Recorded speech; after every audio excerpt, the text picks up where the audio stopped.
chuckle nuts! 3,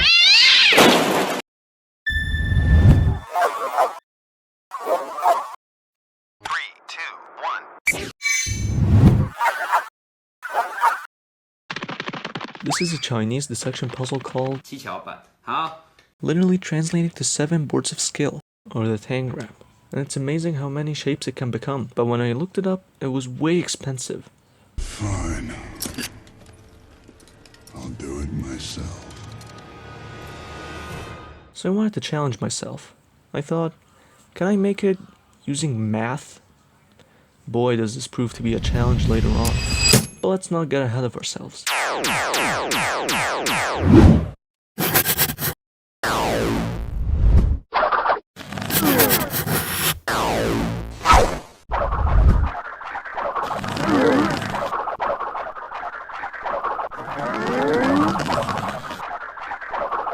The first time I saw this was thanks to Andy Math, when he found this horse's parameter.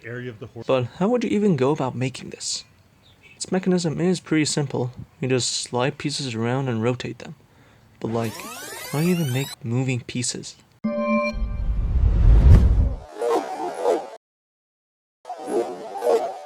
Stage 1. I've already used this diagram in my clock video.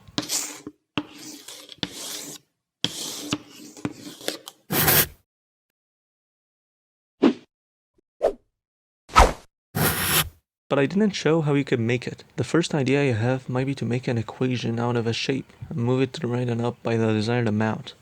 Like how you can move a circle with a center of x1 and y1 by changing their values. For anyone confused, the reason we subtract is easier to think about in a straight line, which we can make by highlighting all the points where you move as much up as you do right. Or said a little differently, where y equals x. Marking every possible point gives us this line. When we add 1 to x, it shifts to the left, which we can understand by focusing on a single point. Like here, at x equals 1, it used to be that y equaled x, so we go 1 up. At x plus 1, y would be 2. At x equals 0, y is at 1. And so on and so forth. We see that adding 1 moves us 1 to the left. Subtracting 1 moves us to the right.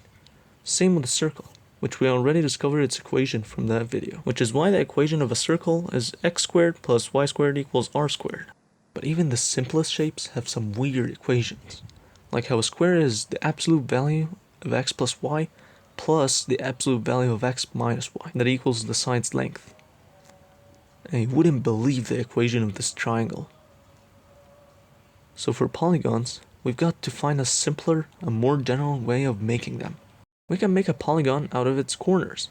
This is a built-in function in Desmos. We just give it the points and it connects them for us. These points are so peaked that they call them vertices, Latin for highest point. But we speak English now, so we define the point as point 1 equals x1, y1, point 2 equals x2, y2, and point 3 equals x3, y3. To be able to translate these pieces, aka move them, let's make another point that moves the rest.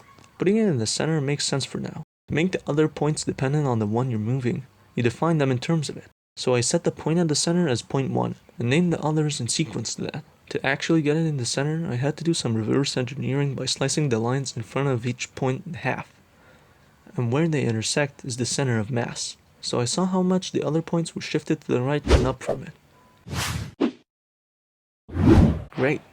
Now we're able to make that Pythagoras visual, which was just this right triangle with a side length of A, say 3, and the other of length B, say 4. Now copying it over, and then copying both of them to get the squares of each side, we rearranged them to reveal the square of the third side, with a length of C, so the sum of these squares is equal to C squared, meaning that C equals 5. But for the tangram, we need the ability to rotate it. Stage 2. You might notice that rotating a polygon around, its points follow a circle. So make it a circle, and points that fall on it, which we already know how to from the previous video. Its x-coordinate is the cosine of the angle, its y-coordinate is the sine of the angle.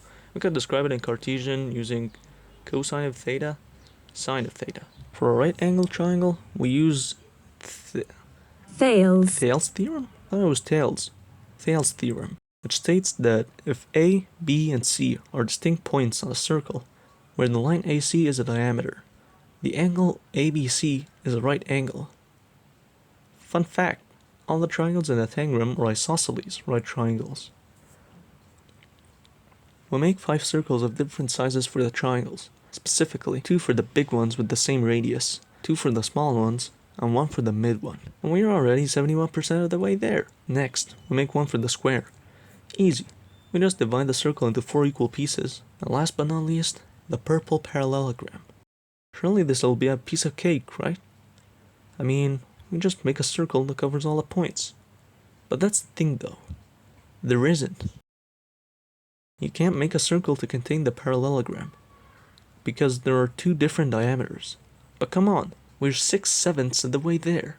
Surely we can come up with something, right? Well, come up with something I did.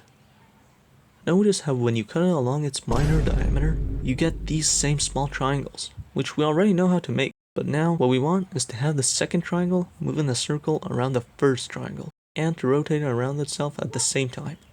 That's the idea, but how does it hold up with implementation? Okay, so make this circle. Put 3 points on it the same angle apart. We can call it 90 degrees, but instead of imposing some arbitrary number to denote an angle just because 360 was a convenient antiprime, we now call this a highly composite number. It's like an anti-prime. It's like an anti-prime. Okay, yeah, it's the most divisible number. For ancient Babylonians in their base 60 number system, kinda like how some wonder today if 100 degrees would be better because we use a base 10 system today. How about we use what we actually have? We know if you keep rotating, you make it full circle, assuming you're the same distance away from a fixed point. So by knowing how far you make it across the circle, we know what the angle is. But how long is the parameter? Comparing a circle's circumference to its diameter with a diameter of 1 unit, we can see that it's 3 times as long, with an extra 1 out of 10. Actually 14 out of 100, or more accurately, 141 out of 1,000. This goes on forever, but it's a constant value, so we can just call it some name, like how we call this amount 3. So since this is so dependent on the parameter, they named it pi. Pi. Anyway, that's with the diameter of unit 1, but we use the radius anyway.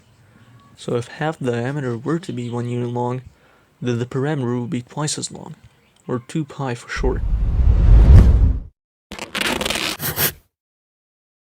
So whatever amount out of 2 pi, we can convert to degrees by seeing how much of 360 would be the same ratio. So with this radius dependent system, we call these radians. To learn more about this degrees versus radians thing, you have got to check out this 5-minute video by Bo Jensen, great channel overall. So they're pi halves apart, then we make the bigger circle and rotate the second circle around. This second white circle is gonna have the same angle as these points, plus a quarter of pi. But what's the radius of this red circle in the first place? Well, because the distance from the first white circle's center to the big red circle is the same as the distance between the 2 white circles, we know from the Pythagorean theorem that it's equal to the square root of r1 squared plus r1 squared, so root 2 r1 squared. Factoring out the square from the square root, we get that it's r1 root 2, or root 2 r1s. It's their multiplication. But there's this sneaky thing about parallelograms.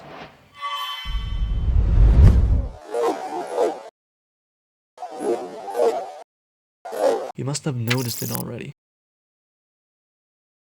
When in that one animation, it flipped. Here's another one.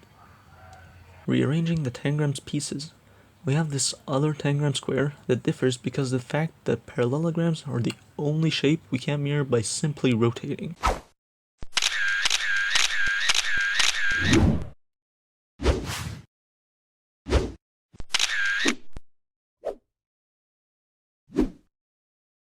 This isn't even a problem in the real world, because it's not just the x and y axes, there's a z as well, so you can just pick it up and rotate it around a line of its symmetries, and you'd have mirrored it. But since we're stuck in this 2D graphing calculator, we'll need to come up with a solution. We add pi radians to its top vertex, and for its fourth point, the one on the other circle, moving around the first one, we add pi to the circle's angle, plus a quarter of pi to actually flip it. And with that, we effectively just mirrored it. To implement that, we'll just add a mirror variable to either mirror it or not. Multiply by 0 if we don't want to, or by 1 if we do.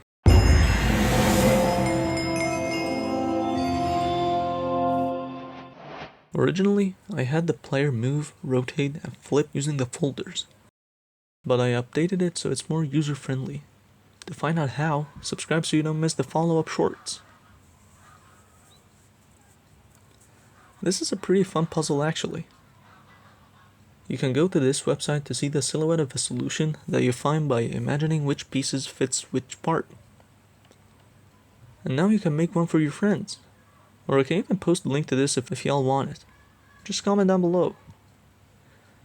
And like I did with the clock when I did your requests, if you know of any shapes I should make, then let me know. Now here's a question for you. Can you explain this paradox?